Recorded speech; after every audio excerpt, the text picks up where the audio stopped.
ગુજરાતમાં તમારે કોઈ પણ વિરોધ કરવો હોય તો તમારે પરમિશન લેવી પડે છે। હવે આ પરમિશનને લઈ અને અનેકવાર અનેક સવાલો ઊભા કરવામાં આવી રહ્યા છે અને હવે આશા વર્કર બહેનો દ્વારા અમદાવાદમાં તેમની માંગણીઓને લઈ અને એક વિરોધ કરવામાં આવ્યો હતો।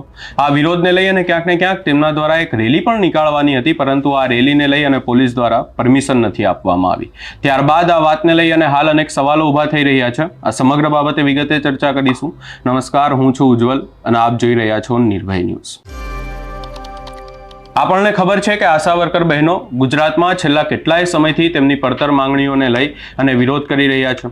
ગાંધીનગરમાં પણ વિરોધ કરવામાં આવી રહ્યા છે। આ તમામ વિરોધોની વચ્ચે અમદાવાદમાં આશા વર્કર બહેનો દ્વારા એક રેલીનું આયોજન કરવાનું હતું, પરંતુ આ રેલીમાં પોલીસ દ્વારા પરમિશન નથી આપવામાં આવી। આ વાતને લઈ અને હાલ અનેક સવાલો ઊભા કરવામાં આવી રહ્યા છે। જોકે તેમના દ્વારા સભા કરવામાં આવી અને તેની અંદર પણ ક્યાંક ને ક્યાંક હવે સરકાર પર આકરા પ્રહાર કરવામાં આવ્યા છે। તેમના દ્વારા જે તેમની માંગણીઓ છે એ સરકાર ક્યાંક ને ક્યાંક સાંભળતી નથી એવું કહેવામાં આવ્યું છે। છેલ્લા કેટલાય સમયથી તેમની અનેક માંગણીઓ છે, જેમ કે તેમના પોષણ દરોમાં વધારો કરવામાં આવે એવી માંગ છે। હાઈકોર્ટ દ્વારા ચુકાદો આપવામાં આવ્યો છે કે આશા વર્કર બહેનોના પગારમાં વધારો કરવામાં આવે, પરંતુ ક્યાંક ને ક્યાંક સરકાર હાઈકોર્ટના આદેશનું પણ પાલન નથી કરતી। તંત્ર દ્વારા આ હાઈકોર્ટના આદેશને ગણકારવામાં નથી આવતો એવી વાત કરવામાં આવી છે। વધુમાં કહેવામાં આવ્યું છે કે એમની નિવૃત્તિ વય જે છે એ વય મર્યાદા પણ વધારવામાં આવે, કારણ કે એમનો પગાર પહેલાથી જ બહુ ઓછો છે। એટલા પગારમાં ક્યાંક ને ક્યાંક એમને પોસાતું પણ નથી અને એનામાં પણ જો એમને ઓછી વયે નિવૃત્તિ લેવી પડે તો ક્યાંક ને ક્યાંક તેમને તકલીફ આવી શકે છે એવી પણ વાત અનેકવાર સામે આવી છે। વેતન વધારાને લઈને પણ હાલ અનેક સવાલો ઊભા કરવામાં આવ્યા છે। સૌપ્રથમ આ સમગ્ર બાબતને લઈ અને વિરોધ દરમિયાન શું કહેવામાં આવ્યું એ સાંભળી લઈએ। એની એક એક બેન આજે દૂર દૂરથી આવી છે, એટલે સૌથી પહેલા મારી તો ભાષા બહુ દેશી છે, એટલે હું તો રણચંડી નહીં પણ ભડભાદર બહેનોને કહું છું કે તમને ખૂબ ખૂબ અભિનંદન, લાલ સલામ।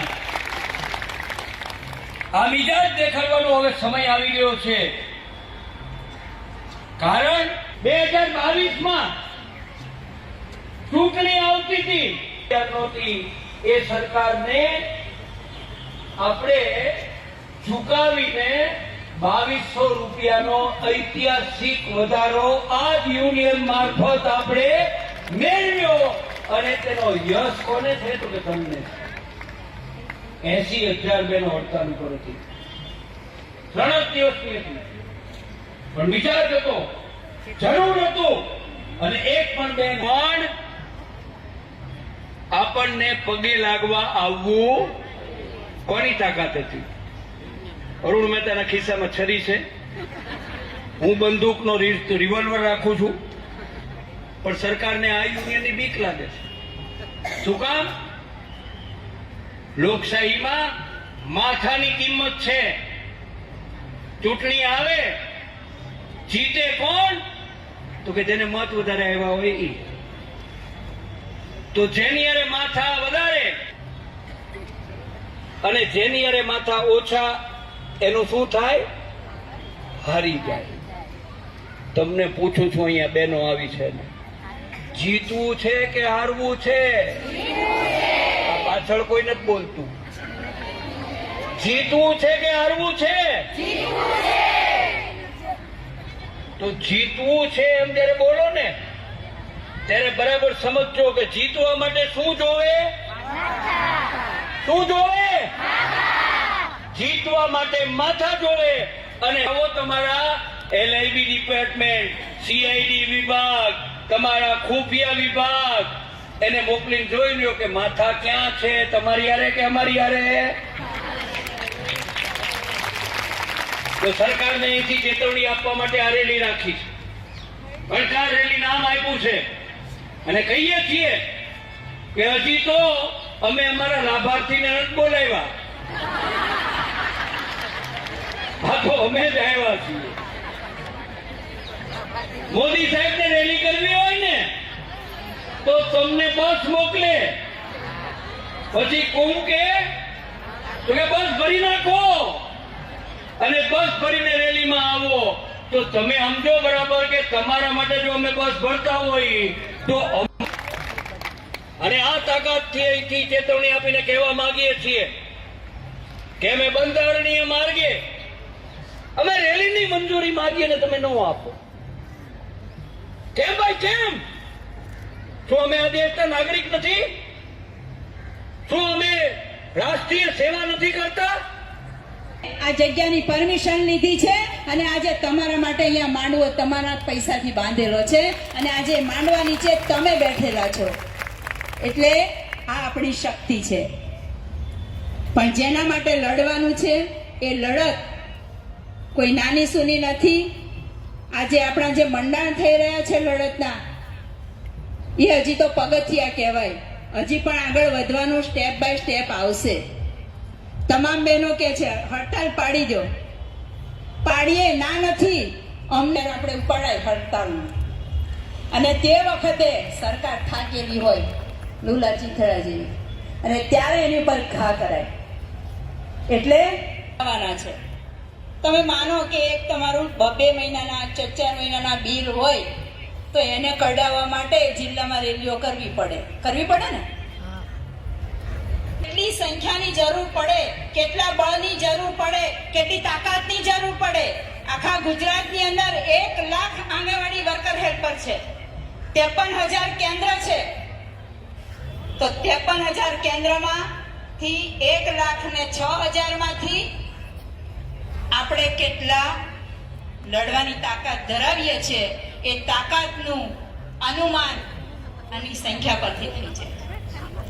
એટલે હજી પણ બહેનોએ ઘણી બધી મહેનત કરી છે, ઘણા બધા તમે આગળ વધ્યા છો, પણ આગળની લડાઈ આર્યા પારની આવે ત્યારે કોઈ હથિયાર હેઠા મૂકી દેવાય નહીં. અને એની તૈયારી માટેનું આજે અહીંયા મોટી સભાનું આયોજન કરેલ છે. આમ તો આપણે રેલી માટે પરમિશન માંગેલી હતી, પણ ઉપર બેઠેલાઓ છે ને જે ચમચા કહેવાય, અને ચમચાઓના યુનિયન પણ હોય પાછા. એટલે આજે 1 અઠવાડિયાથી થઈ રહેલો હતો, તેમ છતાં પણ આજે આપણે એક મુઠ્ઠીથી બંધાઈ અને વિશ્વાસનીય યુનિયન સાથે આપણે બધા જોડાઈ અને આગળ વધ્યા છે. અને આજે હું તો કહું છું કે આવતીકાલે જે પ્રોગ્રામ થશે ને એમાં સંયુક્ત પ્રોગ્રામ છે. એમાં તમામ કામદારો હશે, કોઈ આંગણવાડી એકલા નથી. પણ આજે શું છે, ફક્ત ને ફક્ત આંગણવાડી કે અમે સંયુક્તમાં તો કરીશું ને, ત્યારે તમે આની સંખ્યા ઉપરથી અંદાજ માંડજો કે જ્યારે શ્રમ કામદારો એક થઈ જશે ને ત્યારે આંગણવાડી મજદૂર પણ આવશે, ખેડૂત કિસાન પણ આવશે, ફેક્ટરીનો કંપનીના જે કામ કરતા મજૂરો છે એ પણ સાથે આવશે. અને તે દિવસે અમારી તાકાત કેવડી હશે કે જે અમારા નાના વર્ગોનું શોષણ થાય છે એને બતાવવા માટે જ્યારે અમે એક થઈ જશું ને ત્યારે તમારી હાલત કેવી હશે એ અત્યારથી જોઈ લેવાની છે કે આ ફક્ત ને ફક્ત આંગણવાડી છે. એટલે મારે વધારે બોલાઈ જાય છે. આમ તો અરુણભાઈ મને બહુ ટોકતા હોય કે તારું ચાલુ થાય એટલે અટકતું નથી, પણ એક અંદર જે જુસ્સો હોય ને એ જુસ્સો બહાર ઠાલવવો કોની પાસે? તમારી પાસે જ ને. પણ ટાઈમ નથી. શોષણ ને શોષણ, બીજી વાત નહીં. 24 કલાક. હજી આપણે જોયું છે કે છેલ્લા કેટલાય સમયથી ભલે આશા વર્કર બહેનોના અનેક પ્રશ્નો હોય, પરંતુ તેઓ ગાંધી ચિંધ્યા માર્ગે ચાલી રહ્યા છે, શાંતિથી તેમના પ્રશ્નોને લઈ અને વિરોધ કરી રહ્યા છે. તેમના દ્વારા કોઈ પણ પ્રકારે ઉગ્ર આંદોલન નથી કરવામાં આવી રહ્યો. આ વાતને લઈ અને ક્યાંક ને ક્યાંક એમના દ્વારા એવું કહેવામાં આવ્યું છે કે અમે શાંતિથી વિરોધ કરીએ છીએ, એટલે જ તંત્ર અમારું ક્યાંક ને ક્યાંક સાંભળતું નથી, અમને પરમિશનો પણ નથી આપવામાં આવતી. પરંતુ હવે આગામી સમયમાં આ વાતને લઈ અને હવે ઉગ્ર રીતે આંદોલન કરવામાં આવશે એવી પણ વાત કરવામાં આવી છે. આ સમગ્ર બાબતે આપનો શું અભિપ્રાય છે એ અમને કમેન્ટ કરી જરૂર જણાવશો. અમારી ચેનલ નિર્ભય ન્યૂઝને લાઇક, શેર, સબસ્ક્રાઇબ કરવાનું ભૂલશો નહીં.